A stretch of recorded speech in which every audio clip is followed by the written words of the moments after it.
Teori kaparigelan maca basa Sunda. Hakikat jeung aspek maca. Hakikat maca. Maca teh proses komunikasi antara nu maca jeung nu nulis. Eta proses teh lumangsung secara langsung jeung sifatna reseptif. Ayeuna dijenrekeun rupa-rupa wangunan maca numutkeun para ahli. Robert Lado netelakeun yen maca teh mangrupa kagiatan pikeun mikanyaho pola-pola basa anu diebrehkeun sacara tinulis pikeun mikanyaho maksudna. Sedengkeun Henry Guntur Tarigan nyebutkeun yen maca teh proses pikeun menangkeun pesen atawa informasi nu ditepikeun ku nu nulis ngaliwatan medium kekecapan atawa basa tinulis. Dumasar kana eta pedaran bisa dicindekeun yen maca teh kagiatan aktif lain kagiatan pasipungkul. Upama dicindekeun mah maca teh lain ngan ukur narima informasi, fakta atawa opini. Tapi maca oge mangrupa kagiatan ngarespon atawa mereka mandang informasi atau fakta anu ditarimana. Aspek-aspek maca. Aya dua aspek penting dina maca, nyaeta kaparigelan mekanis jeung kaparigelan pamahaman. A. Kaparigelan anu sifatna mekanis atawa mechanical skill. Kagolong kana tingkatan anu handap. Aspek-aspekna ngawangku A. Ngawanohkeun wangun huruf, B. Ngawanohkeun unsur-unsur linguistik, C. Ngawanohkeun hubungan pola ejahan jeung sora basa, D. Gancangna maca. B. Kaparigelan anu sifatna pamahaman atawa comprehension skill. Kagolong kana tahapan anu luhur.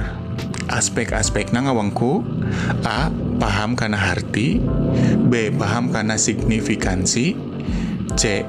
Menteun, D. Gancangna maca. Prinsip-prinsip maca.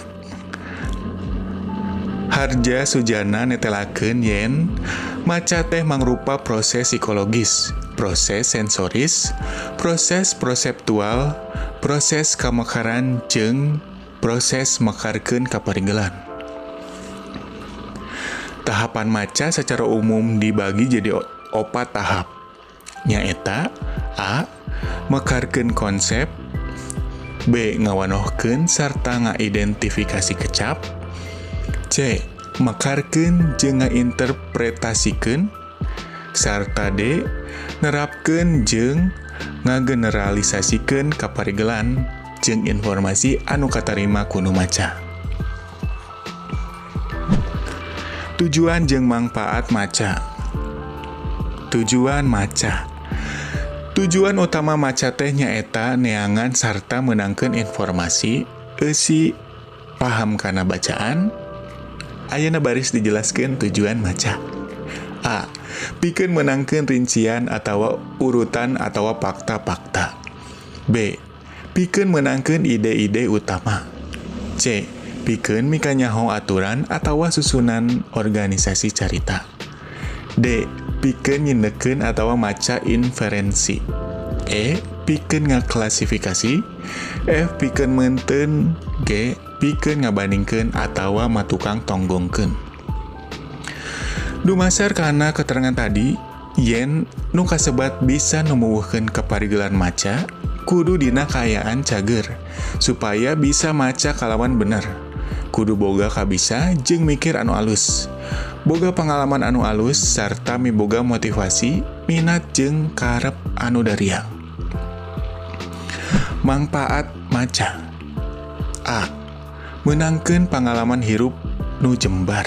B. Menangkeun rupa-rupa kanyaho jeung sagala informasi anu tangtu pikeun bakal dina kahirupan sapopoe. C. Mikanyaho sagala rupa kajadian dina kabudayaan bangsa. D. Mekarkeun ilmu pangaweruh jeung teknologi nu modern dina alam dunia. E. Ngajembaran cakrawala ngawawagan batin, ngajalankeun amanah, ngaronjatkeun kahirupan, jeung ngajembaran budaya sorangan katut budaya batur. F. Ngarengsekeun rupa-rupa pasoalan hirup, ngarobah pangawaruh hiji jalma jeung jadi pinter. G. Ngajembaran kamaheran dina cumarita, babasan kandaga kecap, ngarojong kana kamaheran ngaregepkeun katut kaparigelan nulis. H.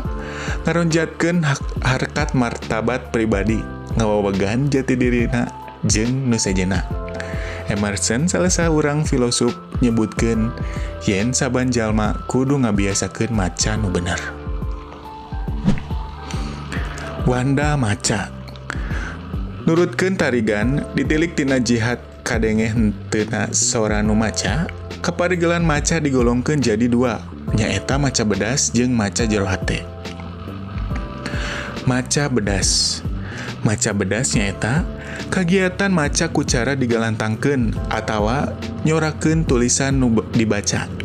Nu lapal jeung lentongna merenah sangkan nu ngaregepkeun jeung nu maca bisa narima informasi nu ditepikeun ku nu nulis. Maca jero hate. Maca jero hate nyaeta cara atawa teknik maca nu teu ngaluarkeun sora. Sabalikna tina maca bedas.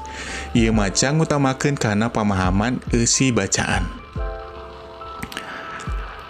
Ahli sejen haras ngebrehkeun ditilik tina bahan bacaan nu dibaca. Secara gurat badag maca teh dibagi jadi dua, nyaeta maca intensif jeung maca ekstensif. Maca ekstensif. Maca ekstensif maca secara jembar. Objek nu dibacana loba, tu rupa-rupa bacaan dina waktu anu singget. Tujuanna maca ekstensif nyaeta pikeun meunangkeun pamahaman nu relatif basajan atawa handap. Sabab saking kuloba jeung rupa-rupa nu dibaca. Contona maca koran, maca majalah jeung rea-rea deui. Brogton dina tarigan milah-milah maca ekstensif jadi 3 bagian, nyaeta 1 maca survei, 2 maca saliwat, jeung 3 maca deet. Maca intensif. Maca intensif nyaeta studi seksama talaah secara teliti jeung ngawincik hal-hal anu aya dina bacaan. Anu jumlah kacana 4 kaca unggal poe. Jeung merlukeun waktu nu lila. Maca telaah eusi biasana bahan bacaan telaah eusi rincianana teks anu panjang. Panjang bacaan atawa teks dina maca intensif panjangna leuwih ti 500 kecap. Anu bisa dibaca dina waktu 2 menit, nu gancangna kira-kira 5 kecap dina sadetik. Maca telaah eusi dikelompokkeun jadi 4, nyaeta A. Maca taliti, B. Maca pamahaman, C. Maca kritis, jeung D. Maca ide. Ragam-ragam basa, 1 basa formal jeung basa informal.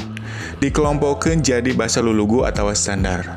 Basa guneman nyaeta basa nu umumna digunakeun dina guneman. Kusabab kitu ieu ragam basa kaasup ragam lisan.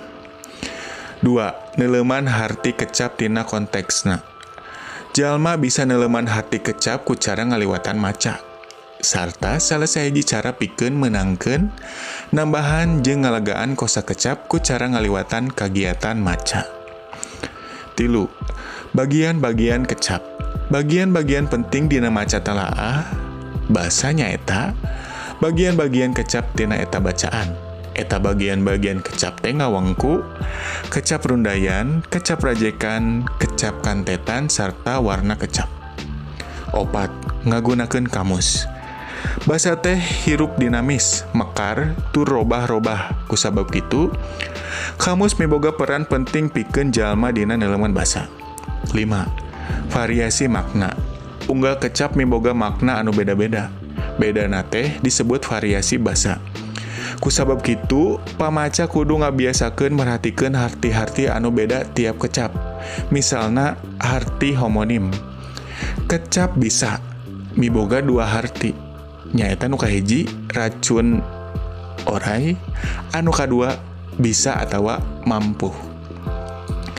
6. Idiom. Idiom nyaeta ekspresi nu teu dipika harti tina segi harti. Misalna, hiji kalimat kahiji, mobil hejo Kang Enang nuju ditambut ku Kang Dedi. Kalimat kedua, manehna dibawa ka meja hejo lantaran boga kesalahan. Kecap hejo dina kalimat di luhur miboga harti anu beda, kudu diluyukeun jeung konteksna.